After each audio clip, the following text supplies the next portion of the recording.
Brilliance Audio presents The Silence by Daisy Pearce, performed by Karen Cass. The moon is rising, the sky lavender-coloured. Carmel and I have walked to the end of our road, enjoying the twilight and the open windows of the houses, through which can be heard the clinking of cutlery, soft music, laughter. When we draw near to the bus stop, Carmel sees the poster, and she nudges me, grinning. "Go on, Stella," she says. "Go and stand beside it, please. Please, please, just one photo. We'll do it quickly. Give it a double thumbs up." "Can I give it the finger?" I ask. And if she hears the tremor in my voice, she doesn't comment on it. I stand beside the poster, smiling weakly, uncomfortable. My skin tingles with anxiety and something a little like revulsion. Hurry up, I think. The bus is drawing nearer. Carmel clicks the camera and then frowns down at the image.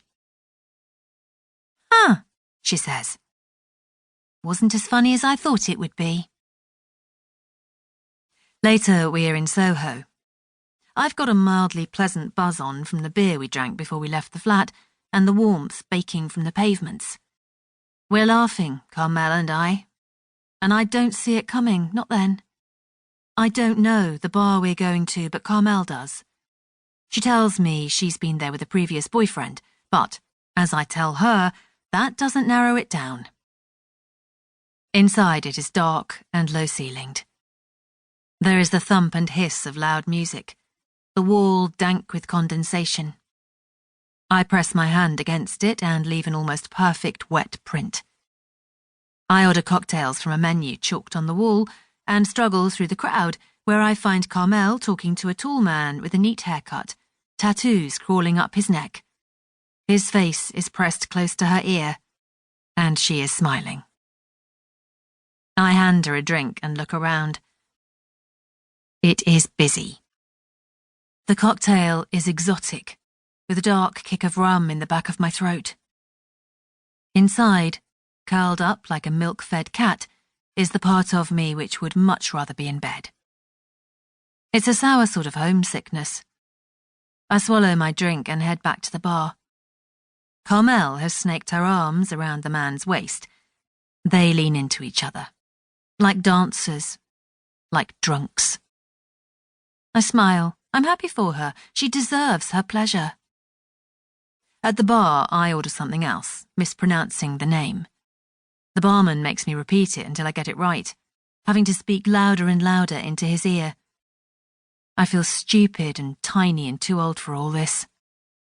As he hands me my drink, I thank him and tip him because absurdly, I want him to like me and think I'm cool.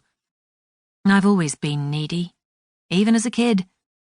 At 9 years old, I would make myself sick, worrying about my parents separating, and as a result, spent a lot of time needling them for attention, sandwiching myself between the two of them on the sofa, small grabby hands at their hems.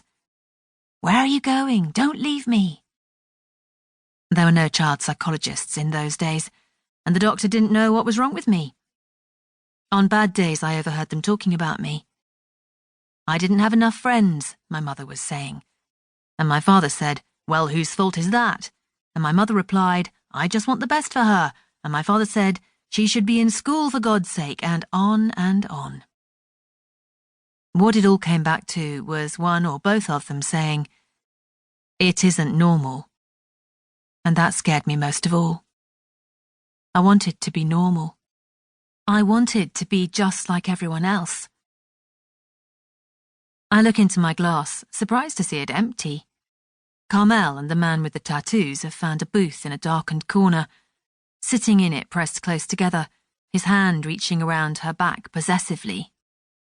I think it's time I leave or I'll miss the last tube. I turn when he touches me.